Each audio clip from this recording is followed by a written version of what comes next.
Assalamualaikum warahmatullahi wabarakatuh. Sahabat cinta Quran dimanapun Anda berada, semoga Allah Subhanahu wa Ta'ala senantiasa menjadikan kita berpegang teguh terhadap Islam.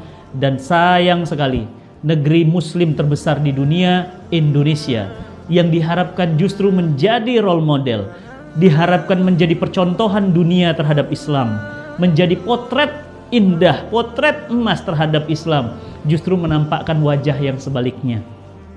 Luar biasa. Beraneka ragam pencitraan, kriminalisasi ulama.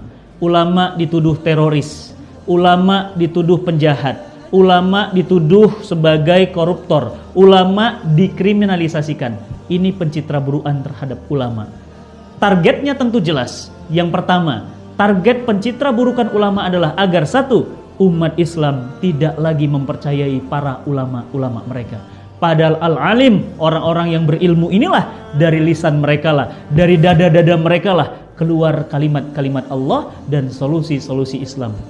Target kedua, agar umat ini kemudian tidak lagi berhukum dengan hukum Allah, meninggalkan Islam dan mengambil sekularisme, liberalisme sebagai kebiasaan hidup mereka.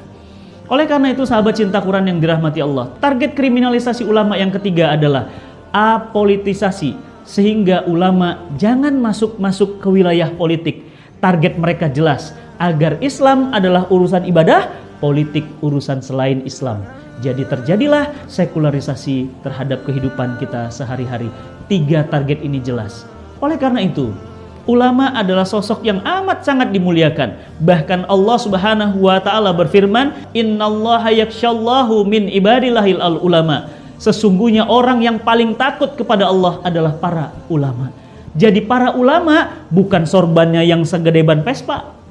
Ulama bukan jenggotnya yang panjang kemudian tubuhnya yang besar. Ulama bukan fisiknya yang kemudian menggunakan jubah. Tapi ulama jelas definisi dalam Al-Quran bahwa ulama atau orang alim adalah orang yang paling besar rasa takutnya kepada Allah Subhanahu wa Ta'ala. Ulama-ulama muktabar kemudian mengkategorikan ulama itu ada dua jenis. Ulama yang pertama adalah ulama dunia. Mereka adalah ulama yang menjilat penguasa. Mereka adalah ulama yang mau dibayar berapa saja untuk mengatakan halal menjadi haram, haram menjadi halal. Ulama ini adalah ulama dunia. Dan hari ini kita melihat banyak ulama-ulama dunia. Na'udzubillah min zalik. Bahkan Rasulullah SAW menghabarkan nanti di akhir zaman ada sejahat-jahat manusia di kolong langit. Masya Allah, di kolong langit ada sejahat-jahat manusia. Siapa mereka ya Rasulullah? Ulama-ulama kalian. Ini yang disebut sebagai ulama-ulama syuk. Dari lidahnya, dari lisannya keluar haram menjadi halal, halal menjadi haram, tergantung fatwa pesanan penguasa. Masya Allah. Dan tipe yang kedua adalah ulama yang dikategorikan sebagai ulama akhirat. Inilah ulama yang dirindukan umat. Dia senantiasa berdiri di depan umat, menjadi orang yang paling berani di hadapan penguasa yang zolim. Rasulullah SAW bersabda, Sayyidu suhada Hamzah wa rajulun qoma ila imamin jair fanasahahu faqatalahu.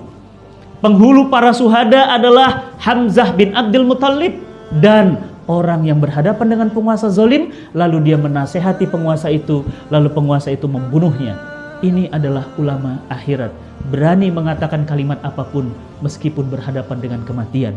Ulama akhirat, ulama yang dirindukan, didambakan umat. Oleh karena itu, kita ini adalah orang-orang yang belum sampai pada derajat al-alim. Maka yang pertama, tingkatkan level kita menjadi orang-orang yang takut kepada Allah, takut korupsi, takut makan riba, takut berzina, takut mengungkapkan kalimat yang hak di depan penguasa yang zalim, takut menyimpan kalimat yang hak di depan penguasa yang zalim, takut kemudian agar kemudian menyampaikan kalimat yang benar di depan siapapun. Maka jadilah kita orang-orang yang kemudian kata Rasul sebagai pewaris para nabi. Maka berbahagialah ulama. Salam takzim kami untuk para ulama. Semoga Allah Subhanahu wa Ta'ala mencurah-curahkan kenikmatannya kepada para ulama, menjaga hidup mereka. Semoga Allah Subhanahu wa Ta'ala mengumpulkan kita bersama mereka karena kita mencintai mereka meskipun kita belum mampu membersamai mereka dalam urusan ilmu. Salam cinta Quran. Assalamualaikum warahmatullahi wabarakatuh.